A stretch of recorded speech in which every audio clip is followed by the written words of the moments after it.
China సరిహద్దులోని Nepal Rasuwa జిల్లాలో బోటే కోషి నదిలో హఠాత్తుగా వచ్చిన వరదలు తీవ్ర వినాశనం సృష్టించాయి. ఈ వరదల్లో దాదాపు 100 మందికి పైగా ఇండియన్స్ గల్లంతైనట్టు ప్రాథమికంగా అందుతోన్న సమాచారం. ఇప్పటివరకు 9 మంది చనిపోయినట్లు అధికారులు తెలిపారు. నేపాల్ టూరిజం బోర్డు విడుదల చేసిన లేటెస్ట్ వివరాల ప్రకారం ఇప్పటికే గల్లంతైన వారిలో 300 మందికి పైగా ఉన్నట్టు తెలుస్తోంది. 100 మంది నేపాల్ వాసులే ఉన్నారు అందులో అంటున్నారు. ఏకంగా ఇందులో 2 పోలీస్ స్టేషన్స్ కూడా కొట్టుకుపోయాయి. 9 మంది భద్రతా సిబ్బంది కూడా ఆచూకీ లేకుండా పోయారు. చైనాలోని టిబెట్ నుంచి అకస్మాత్తుగా వచ్చిన నీటి ఉధృతి వల్ల నేపాల్లో కొత్త బ్రిడ్జి, తిమురే మార్కెట్, కస్టమ్స్ ఏరియా, ఇళ్లు, వాహనాలతో పాటు కీలక జల విద్యుత్ ప్రాజెక్టులు మొత్తం కొట్టుకుపోయాయి. ఇవాళ ఉదయం జరిగిన ఈ భారీ జల ప్రళయానికి సంబంధించిన విజువల్స్ అవన్నీ కూడా ఇప్పుడిప్పుడే బయటకు వస్తూ ఉన్నాయి. భయానకంగా ఉన్నాయి చూడొచ్చు ఆ విజువల్స్. ఒక్కసారిగా వరద ఎట్లా దూసుకొచ్చింది, ఒక రాకాసి అలలాగా దూసుకొచ్చి పెద్ద బిల్డింగ్ ని సైతం నేలమట్టం చేసుకుంటూ వెళ్ళిపోయింది. ఆ ప్రవాహంలో ఇండ్లు, కార్లు, ఇంకా అనేక వృక్షాలు కావచ్చు, తర్వాత అన్నీ కొట్టుకుపోయాయి. దాదాపుగా 300 మంది పర్యాటకులు గల్లంతయ్యారు. సో దాదాపుగా ఇండియన్స్ కూడా చాలా మంది ఉన్నారు దాంట్లో. ఇండియన్స్ ఉన్నారు, నేపాల్ వాళ్ళు ఉన్నారు. ఒకసారి ఆ విజువల్ మాత్రం ఎంత భయంకరంగా ఉంది చూడండి. ఒక పెద్ద బిల్డింగ్ పై నుంచి అలా ఒక్కసారిగా ఉప్పొంగింది అని అంటే పరిస్థితి ఎంత తీవ్రంగా ఉండొచ్చో ఒక్కసారి ఆలోచించండి. అండ్ పైన ఉండి ఆ విజువల్ తీశారు. ఒక్కసారిగా అక్కడ ఏం జరుగుతుందో తెలియదు. ఫ్లాష్ ఫ్లడ్స్ అంటే ఫ్లడ్స్ కదా, అంటే అంత ఫ్లడ్స్ వస్తాయని ముందు వాళ్ళు ఊహించలేకపోయారా ఏంటి అన్నది. వెదర్ కండిషన్స్ తెలుస్తుంటాయి. అక్కడ నదుల పరిస్థితి ఏంటి, నదులు ఎంత ప్రమాదకర స్థాయిలో ప్రవహిస్తున్నాయి, ఒకవేళ నది మరీ ఉధృతంగా ప్రవహిస్తే, లేదంటే దాని కట్ట మొత్తం బ్రేక్ అయితే కనుక ఎక్కడికి వస్తుంది, దాని ప్రవాహం ఎంత ఫోర్స్ తో వస్తుంది అనేది ముందు. అక్కడ నేపాల్లో జరిగిన ఘటనతో ఇక్కడ బీహార్ ప్రభుత్వం అప్రమత్తమైంది అని అంటే ఆలోచించండి ఎంత ఫోర్స్ అంటే అక్కడి దాకా దారి తీస్తుంది అనేది. అండ్ ప్రస్తుతం నేపాల్లో మాత్రం చాలా అత్యవసర పరిస్థితులు ఉన్నాయి. ఎందుకంటే నేపాల్ ప్రధాన మంత్రి కేబినెట్ సమావేశం నిర్వహించి అక్కడ సైన్యాన్ని అలాగే పోలీస్ బృందాలందరినీ కూడా అక్కడ రంగంలోకి దించారు. ప్రళయం చూడండి ఎంత ఉవ్వెత్తున వస్తుంది, ఎంత ఫోర్స్ఫుల్ గా వస్తుందంటే ఆ ఫోర్స్ ను తట్టుకోవడం ఎవరి వల్ల మానవ. గతంలో ఒకసారి మనం సునామీ వచ్చినప్పుడు చూసాం ఇంత పెద్ద రాకాసి అలలు. మళ్ళీ ఇప్పుడు ఇంత భయంకరమైన అలలు చూస్తున్నాం. అండ్ మనకు యూపీలో కావచ్చు, జార్ఖండ్ లో కూడా ఇలాంటి ఫ్లాష్ ఫ్లడ్స్, క్లౌడ్ బర్స్లను చూసాం. కానీ ఇది నది కరకట్ట తెగిపోవడంతో ఒక్కసారిగా ఫ్లాష్ ఫ్లడ్స్ వచ్చాయి అని చెప్పి మనకి ఇప్పుడు అందుతోన్న సమాచారం. కానీ చూడండి ఆ బ్రిడ్జి అనేది ఎంత స్టాండర్డ్ గా ఉంటుంది. ఆ బ్రిడ్జి 3 ముక్కలైపోయి నీళ్ళల్లో తేలియాడుకుంటూ పోతుంది. అంటే ఎంత బలంగా ఆ బ్రిడ్జిని కూడా వాహనాలు, ఇళ్ళు, కార్లు లెక్క దాని పెద్ద పెద్ద బిల్డింగ్లే పోతుంటే కార్లు అడిగింది ఎవరు. ఇంకా అస్సలు భయంకరమైన ప్రళయం ఇవాళ నేపాల్ ని అతలాకుతలం చేసేసింది. బోటే కోషి నది ప్రవాహం ఒక్కసారిగా ఉప్పొంగింది. ప్రస్తుతం నేపాల్ ప్రజలంతా బిక్కుబిక్కుమంటున్నారు. ముఖ్యంగా నార్త్ నేపాల్ లో జరిగింది ఈ ఘటన. హెలికాప్టర్స్ కూడా వెళ్ళడానికి ఆస్కారం లేకుండా ఒక ప్రకృతి రమణీయత ఉన్నటువంటి ఆ ప్రదేశంలో ప్రకృతి వినాశనం మనకు కనిపిస్తుంది ఇప్పుడు. సో నిజంగా చూడండి చుట్టూ ఆ పచ్చటి కొండలు, అద్భుతమైన దృశ్యం. కానీ ఆ పచ్చటి ప్రకృతి రమణీయతను ఇప్పుడు దెబ్బతీసింది ఆ ప్రకృతి వినాశనం. బ్రిడ్జ్ చూడొచ్చు ఎలాగా తునకలైపోయిందో. అక్కడ ఉన్న రెసిడెన్షియల్ ఏరియాస్ కావచ్చు, లేకపోతే ప్రాజెక్ట్స్, ఒక 6 నుంచి 9 జల విద్యుత్ ప్రాజెక్ట్స్ ఉంటాయి. ఆ ప్రాజెక్ట్స్ అన్ని కూడా భారీగా దెబ్బతిన్నాయి అంటున్నారు. అండ్ ఒక్కసారిగా చూడండి అది ఆ కార్యాలయం దగ్గర ఒక్కసారిగా కొట్టుకొచ్చేసింది. ఆ కింద ఉన్న వాళ్ళందరూ కూడా ఐ థింక్ నామరూపాలు నిజంగా ఆ విజువల్ ఎవరు క్యాప్చర్ చేశారో. సో వాళ్ళు ఎంతో భయానక స్థితిలో ఉంటూనే ఆ సిచ్యువేషన్ బంధించే ప్రయత్నం చేశారు. నిజంగా ఆ హిమానీ నదం బద్దలై ఉండొచ్చు అని అధికారులు అనుమానిస్తున్నారు. చైనాలోని గైరోంగ్ వద్ద కూడా కొండ చర్యలు భారీగా విరిగిపడ్డట్టుగా, భారీగా నష్టం సంభవించినట్టుగా తెలుస్తుంది. అక్కడ కూడా నేపాల్ వరదల తీవ్రతతో ఇక్కడ బీహార్ లో కూడా ప్రభావం కనిపించే అవకాశం ఉండడంతో ఇక్కడ ఉన్నతాధికారుల బృందం కూడా సిచ్యువేషన్ ఎప్పటికప్పుడు పర్యవేక్షిస్తూ ఉన్నట్లుగా బీహార్ ముఖ్యమంత్రి సామ్రాట్ చౌదరి చెప్తూ ఉన్నారు. సిఎస్ తో డీజీపీలతో ఎప్పటికప్పుడు సమీక్షిస్తూ పరిస్థితిని అంచనా వేస్తున్నారు. త్వరలోనే మరో అత్యవసర సమావేశాన్ని కూడా వాళ్ళు నిర్వహించబోతున్నారు. సో నేపాల్లో వరద బీభత్సం మనం చూస్తున్నాం. బోటే కోషి రివర్ అది ఒక్కసారిగా ఉప్పొంగింది.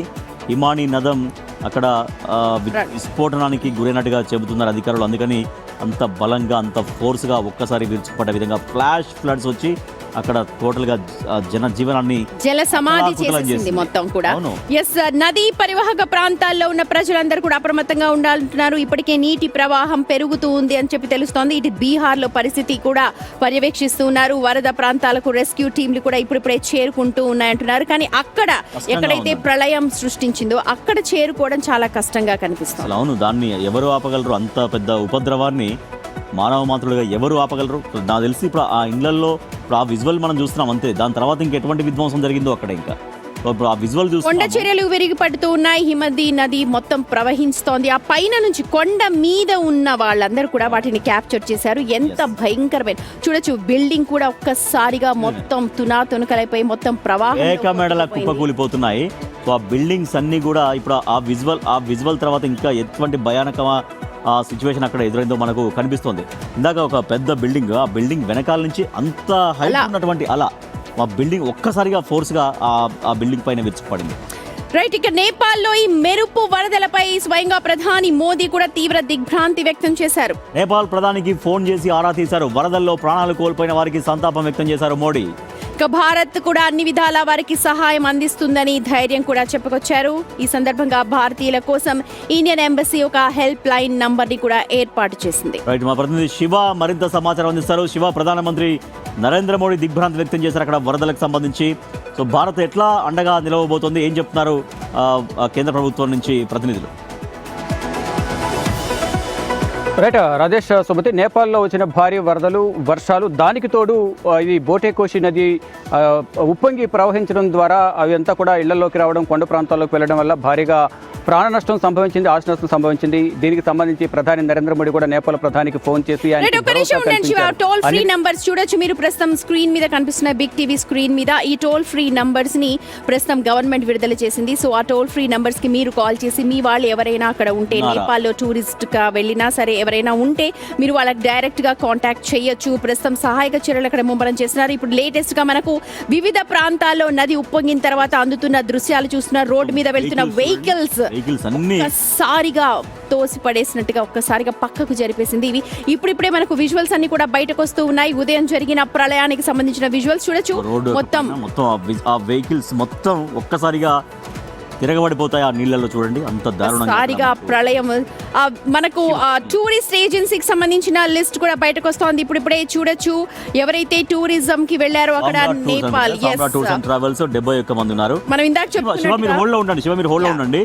సామ్రాట్ టూర్స్ ట్రావెల్స్ 71 మంది, Kathmandu holiday tours and travels 17 మంది, leaf holiday 55, Kailash journey 31, explore vacation 7, trekkers society ఇలా 92. మొత్తం చాలా మంది రెండు కనిపిస్తున్నాయి. అవి సామ్రాట్ టూర్స్ అండ్ ట్రావెల్స్ 59, 59 నెంబర్ కనిపిస్తుంది. ట్రావెల్స్ 71 మంది. ట్రావెల్ ఏజెన్సీస్ మొత్తం ఎంతమంది ట్రావెల్ చేశారు, అందులో ఫారినర్స్ ఎంతమంది ఉన్నారు, నేపాలీ నేషనల్స్ ఎంతమంది ఉన్నారు అన్న మొత్తం డీటెయిల్స్ ని ఇప్పుడే ఎంబసీ అంతా కూడా విడుదల చేస్తోంది. వాళ్ళకి సంబంధించిన డీటెయిల్స్ అన్ని కూడా తెలుస్తున్నాయి. అందులో మన ఇండియన్స్ 46 మంది పైన కనిపిస్తూ ఉన్నారు అక్కడ. సో 59 ప్లస్ 46 మొత్తం కూడా ఇండియా 55 లీఫ్ హాలిడే కదా, 71 టోటల్ ట్రావెలర్స్ 71 మంది. రైట్, ప్రస్తుత ప్రళయానికి సంబంధించిన డీటెయిల్స్ ఇప్పుడిప్పుడే అందుతున్నాయి, చూస్తున్నాము. టూరిస్ట్ ప్లేస్ అని మనం ఇందాకే చెప్పాం కాబట్టి ఆ టూరిజం కి సంబంధించిన డీటెయిల్స్ అందుతూ ఉన్నాయి. అయితే 71 మొత్తం ట్రావెల్స్ లో 59 మంది ఇండియన్స్ కదా. తర్వాత లీవ్ హాలిడేలో మొత్తం ట్రావెలర్స్ 55 అయితే దాంట్లో 46 ఇండియన్స్. ఎందుకంటే ఖచ్చితంగా నేపాల్ అనేది ఒక టూరిస్ట్ ప్లేస్. ఇందాక రాజేష్ చెప్పినట్టుగా దాన్ని చూడడానికంటూ మంచి సీజన్, ఇది వర్షాలు పడుతున్న సీజన్, కొండలు ఉంటాయి, ట్రెక్కింగ్ కూడా చాలా మంది వెళ్తూ ఉంటారు. కాబట్టి ప్రస్తుతం ఎవరైనా మీ వాళ్ళు ఉంటే ఖచ్చితంగా ఆ టోల్ ఫ్రీ నంబర్స్ ఏదైతే బిగ్ స్క్రీన్ మీద కనిపిస్తోందో మీకు బిగ్ టీవీ స్క్రీన్ మీద ఆ టోల్ ఫ్రీ నంబర్స్ కి మీరు కాల్ చేయండి. రైట్, మా ప్రతినిధి శివ వెయిట్ చేస్తున్నారు. రైట్ శివ, ఎంబసీ నుంచి మనకి ఎటువంటి ఇన్ఫర్మేషన్ అందుతోంది? ఈ వరదల వల్ల ఇబ్బందులు ఎదుర్కొనే వారు సమాచారం కోసం ఎప్పటికప్పుడు టోల్ ఫ్రీ నెంబర్లకు కాల్ చేయాలంటూ కూడా ఒక హెల్ప్ లైన్ నెంబర్ కూడా 2 నెంబర్లు ఇచ్చింది అక్కడ నేపాల్లో ఉన్న ఇండియన్ ఎంబసీ. ప్రతి సమాచారం మా దగ్గర నుంచి తెలుసుకోవచ్చు. ఎవరైనా మీ కుటుంబ సభ్యులు ఎవరైనా ఉంటే కనుక ఫోన్ చేసి వివరాలు సేకరించవచ్చు అనేది కూడా ప్రధానంగా నేపాల్లో ఉన్న ఇండియన్ ఎంబసీ సూచించింది. దానిలో భాగంగా ఇప్పుడు నేపాల్లో వరదలు రావడంతో ఇటు నేపాల్ను సరిహద్దు ఉన్న 5 రాష్ట్రాలు ఇటు పశ్చిమ బెంగాల్ కానీ ఉత్తరప్రదేశ్, ఉత్తరాఖండ్, సిక్కిం, బీహార్ 5 రాష్ట్రాలు నేపాల్కు సరిహద్దు రాష్ట్రాలుగా ఉంటాయి. ఆ రాష్ట్రాల్లో కూడా కేంద్ర ప్రభుత్వం అధికారులను అలర్ట్ చేశారు. నేపాల్ ఇటు కేంద్ర ప్రభుత్వం అప్రమత్తం అవడంతో పాటు ఆ సరిహద్దు రాష్ట్రాలను కూడా అప్రమత్తం చేసింది. దానిలో భాగంగా ఇప్పటికే బీహార్ ముఖ్యమంత్రి సమీక్ష సమావేశం నిర్వహించారు. సరిహద్దు ప్రాంతాలకు ఎన్డీఆర్ఎఫ్ సిబ్బందిని పంపించారు. ఇటు ఫ్లడ్ టీమ్స్ ఏవైతే అవన్నీ కూడా అప్రమత్తం చేశారు. ఇటు యూపీ సీఎం యోగి ఆదిత్యనాథ్ కూడా అధికారులతో సమీక్షా సమావేశం నిర్వహించారు. ఎక్కడికక్కడ ఈ 5 రాష్ట్రాలకు సంబంధించిన అధికార యంత్రాంగం 5 రాష్ట్రాలకు సంబంధించిన ముఖ్యమంత్రులు కూడా అప్రమత్తమై ఎన్డీఆర్ఎఫ్ కానీ రెస్క్యూ టీమ్స్ అంతా కూడా అప్రమత్తం చేశారు. ఇటు భారత ప్రధాని నరేంద్ర మోడీ కూడా ఇటు నేపాల్ ప్రధానికి ఫోన్ చేసి అన్ని విధాల సహాయ సహకారాలు అందిస్తామన్నారు. కానీ ఇంత పెద్ద ప్రళయం కలగడానికి కారణం పైన ఏమన్నా దృష్టి పెట్టారా? మనకి ఏమన్నా అందుతోందా సమాచారం? అది లేకపోతే ఫస్ట్ ప్రైమరీగా హెల్పింగ్ సోర్సే చూస్తూ ఉన్నారా?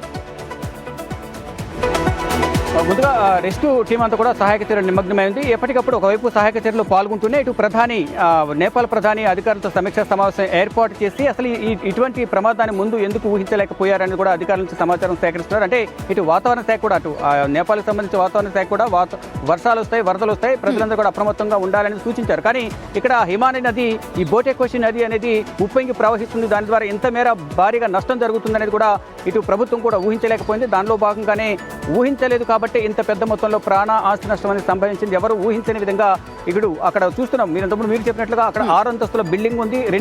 ఆ బిల్డింగ్ ఇరువైపులో కూడా భారీగా ఉప్పొంగి మరి అలలు వచ్చాయి. అక్కడి నుంచి ప్రాణాలు కాపాడుకునేందుకు అక్కడ నుంచి పరుగులు తీస్తున్న సిబ్బంది ఎవరైతే ఉన్నారో వారంతా కూడా ఆ సెక్యూరిటీ సిబ్బందిగా చెప్తున్నారు. అందరూ కూడా బ్లాక్ డ్రెస్ లో ఉన్నారు. వారు ప్రాణాలు కాపాడుకోవడానికి అక్కడి నుంచి పరుగులు తీస్తారు. కానీ ఆ వరద నీటిలోని వారంతా కొట్టుకుని పోయారు. కానీ వాళ్ళు ఈవెన్ ఆ 6th ఫ్లోర్కి వెంటే ప్రాణాలతో బయటపడేవారు. కానీ ప్రాణాలు కాపాడుకునే ప్రయత్నించారు. కానీ ప్రాణాలు కోల్పోవాల్సిన పరిస్థితి ఏర్పడింది. దాదాపు ఇటు మీరు ఇంతకుముందు చెప్పినట్లుగా ట్రావెల్ ఏజెన్సీస్ కూడా ఇటు ఫారినర్స్కి సంబంధించి కానీ ఇండియన్కి సంబంధించి చార్ట్ను రిలీజ్ చేశారు. ఎంతమంది ఉన్నారు ఏంటి అనేది. ఇటు మొత్తం 394 మంది లిస్టు రిలీజ్ చేశారు. ఇటు భారత్కు సంబంధించిన 105 మంది కానీ, ఇటు నేపాల్కి సంబంధించిన నేషనల్స్ 93 మంది, ఇటు ఫారినర్స్ 291 మంది, అంతా కూడా దాదాపు 400 మంది. దానికి సంబంధించిన లెక్కలు తెలియని వారు కూడా చాలా మంది ఉన్నారు అనేది కూడా ప్రధానంగా అంచనా వేస్తున్నారు. ఇప్పటి వరకు 16 మంది చనిపోయారనేది కూడా అధికారికంగా సమాచారం అయితే అందుతుంది. Rajesh, right Shiva, thank you. మొత్తానికి జల ప్రళయం ఇవాళ నేపాల్ ని కుదిపేసింది. దానికి సంబంధించిన విజువల్స్ చాలా దారుణంగా ఒక సునామీని తలపిస్తోంది. మరి ఈ ప్రమాదానికి గల కారణం ఏంటి? కరెక్ట్ కారణం అన్న తెలియదు. ఎందుకు ముందస్తుగా అందాజా వేయలేకపోయారు వాతావరణ శాఖ అధికారులు కావచ్చు, లేకపోతే ప్రభుత్వం కానీ దానిపైన ఊరికి అట్లా వెళ్ళిపోతున్నాయి ఆ వరదకి దాటికి తట్టుకోలేక. అండ్ ఇందాక రోడ్డు పైన వెహికల్స్ అన్ని మొత్తం పార్క్ చేసినాయి అక్కడ రోడ్డు పైన. చాలా పెద్ద రోడ్డు, అది బ్రిడ్జ్ అనుకుంటా ఐ థింక్ కదా. సో ఒక్కసారిగా మొత్తం ఆ రోడ్డు, ఆ వెహికల్స్ మొత్తం కూడా ఆ వరద దాటికి తునాతునకలు అయిపోయి మొత్తం ఆ నీళ్ళలో కొట్టుకుపోయిన విజువల్ అంత భయంకరంగా ఉన్నవి. అంత భయంకరమైన వరదలు నేపాల్లో కనిపిస్తున్నాయి. సో దీనిపైన భారత ప్రభుత్వం కూడా రియాక్ట్ అయింది. ప్రధానమంత్రి నరేంద్ర మోడీ ప్రధానికి మాట్లాడుతున్నారు. ఏం జరుగుతుంది, ఎటువంటి సహాయం భారత్ చేయాల్సి ఉంది.